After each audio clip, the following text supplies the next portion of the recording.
అంటే కేసీఆర్ను తిరగనీయం. ఇంత మోగోళ్ళ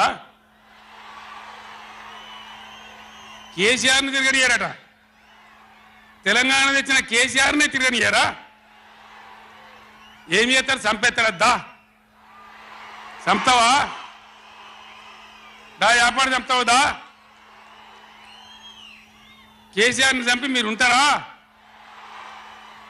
ఇది పద్ధత? ప్రతిపక్ష పార్టీ తప్పకుండా ప్రజల సమస్యల మీద వస్తుంది, ప్రజల మధ్య అడుగుతుంది, వాదన చెప్తుంది. నీ దమ్ముంటే మేము చేసిన దానికన్నా ఇంకా మంచిగా చేసి చూపి, కరెంటు మంచిగా చూపి. ఆగమాగం అడివడి ఇష్టం వచ్చినట్టు ఏం చేయాలి? అలా పాలమూరు ఎత్తిపోతల పూర్తి చేయాలి, దాని గురించి మాట లేదు. ఖమ్మంలో సీతారామ ఎత్తిపోతల పూర్తి చేయాలి, దాని గురించి ముచ్చట లేదు. ఇంకా గురుకులాలు ఎక్కువ పెట్టాలి పేద పిల్లల గురించి, ఆ ముచ్చట లేదు. కరెంటు మంచిగా ఇవ్వాలి, ఆ ముచ్చట లేదు. మంచినీళ్ళు రావాలి మంచిగా.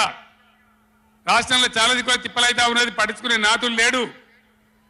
ఇంత మాయలమే ఇవన్నీ మాయం చేసి బలాదురుగా తిరుగుతామనుకుంటున్నారా? తిరగని ఏం జాగ్రత్త అని చెప్తా ఉన్నా. తప్పక నిలదీస్తాం, ఎండగడతాం. ఇంకో మాట, ఈ ప్రభుత్వాన్ని ఈ నల్లగొండ సభ నుంచి నేను హెచ్చరిస్తా ఉన్నా.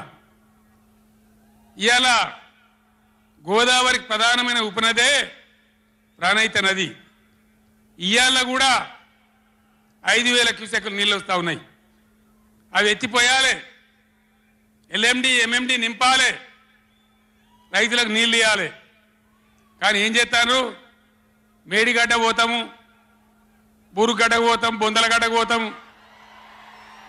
ఏ తోకమట్టున్నది మేడిగడ్డ అక్కడ. మీ బండారం బిడ్డ ఈ స్టేజ్ మీద కూర్చున్న నాయకుల మీద అవుతున్నాము. ఈ అసెంబ్లీ అయిపోయిన తర్వాత మేము కూడా అడిగి పోతాం, మీ చరిత్ర మొత్తం ఎండగడతాం. ఓ లంగ చేత పెట్టి పోయిన ప్రభుత్వాన్ని బదనాం చేయాలి, బట్టగాల్చి మీదేయాలని మేము మేడిగడ్డ పోతాం. ఏం బిక్తాం మేడిగడ్డ అక్కడ పోయి? ఎందుకు పోతున్నావు మేడిగడ్డకు?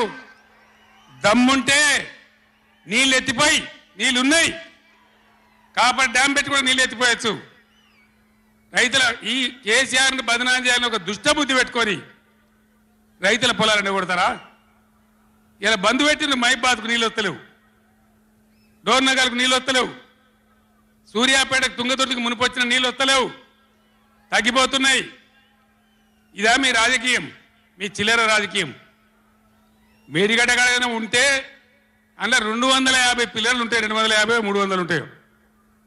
కాళేశ్వరం ప్రాజెక్ట్ అంటే ఒక ఆట బొమ్మ కాదు.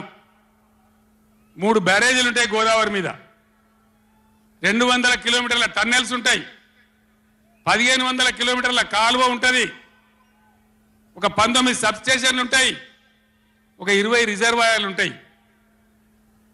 ఇదంతా కాళేశ్వరం ప్రాజెక్ట్ కాదట. ఒక 2-3 పిల్లర్లు కుంగిపోయినాయి. ఎన్నిసార్లు కుంగిపోలే? నాగార్జున సార్లు కుంగిపోలేదా? కడెం ప్రాజెక్టు గేట్లు కొట్టుకపోలేదా? మొన్నటిదాకా మూసీ ప్రాజెక్టు గేట్లు చక్కగా ఉండేదా? కొట్టుకపోలేదా? ఏదైనా పోతే సదరాలు దాన్ని మంచిగా చేయాలి, తొందరగా మంచిగా చేసి రైతులకు నీళ్ళు ఇవ్వాలి. కానీ మేము మేడిగడ్డకు పోతాం, బొందలగడ్డకు పోతాం. ఇదా రాజకీయమా? ఇది తెలివి అనిపించుకుంటుందా? ఇవి కాదు కావాల్సింది, రాష్ట్రానికి ప్రజలకు కావాల్సింది. ఒక లోడొచ్చు, వాళ్ళు గెలవచ్చు, ఎవరికి శాశ్వతం కాదు.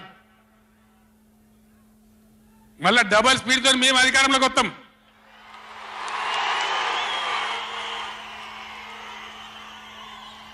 అప్పుడు మేం గిట్లే మాట్లాడన్నా, ఈ పద్ధతి అనుసరించానా? మిగిలితారా మీరు నశంలకు కూడా? ఈ అహంకారంతో, దుర్మార్గమైన విధానంతో నదుల నీళ్ళ మీద నీకు అవగాహన లేదు. నన్ను అడగనట్టు నేను చెప్పు కదా, అడిగే సంస్కారం ఉంటుందా? తెలివి ఉంటుందా?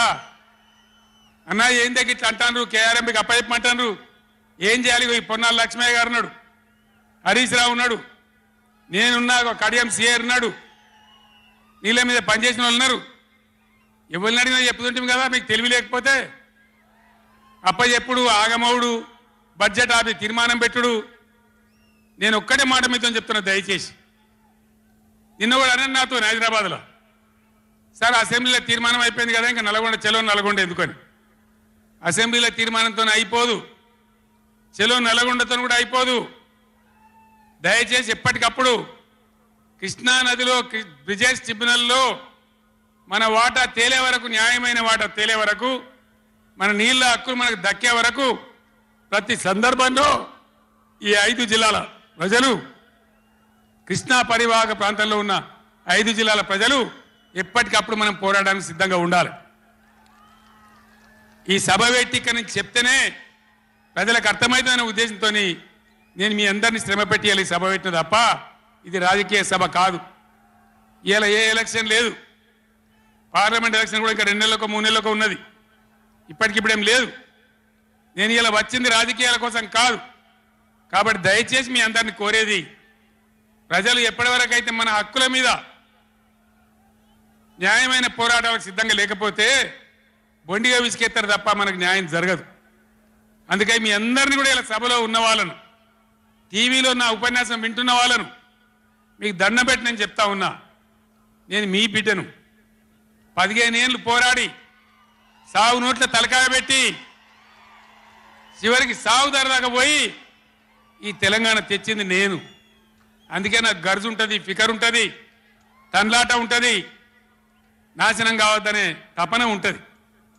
దీన్ని అర్థం చేసుకొని ఎప్పుడు యాక్షన్ కార్యక్రమాలకు పిలిపించినా ప్రభుత్వం యొక్క దమన నీతి నిండగా రేపు చేయాలి, చాలా చేయాల్సి ఉంటుంది. ఇవాళకి ఇట్లా మోపు చేసిన కరెంటు రేపు ఇస్తారా? మార్చిలో, ఏప్రిల్లో, మే నెలలో ఇస్తారా? అసెంబ్లీలోనే జనరేటర్ తెచ్చిపెట్టిండ్రు, అంతపాటు గనులు. ఎన్నోసార్లు నేను చెప్పిన అసెంబ్లీలో మీరు విన్నారు. ఇదే నరేంద్ర మోడీ ప్రభుత్వం మీటర్లు పెట్టాలి, నా తలకాయ పోయినా సరే పెట్టా అని చెప్పిన నేను. 25,000 కోట్ల రూపాయలు ఇయ్యలే మనకి ఇవ్వాల్సినాయి, అయినా పెట్టలే. ఎందుకంటే నా తెలంగాణ రైతులు చెట్టుకోడు గుట్టకోడు అయినరు. హైదరాబాద్ పోయి ఆటో రిక్షాలు నడిపే గతి వచ్చింది.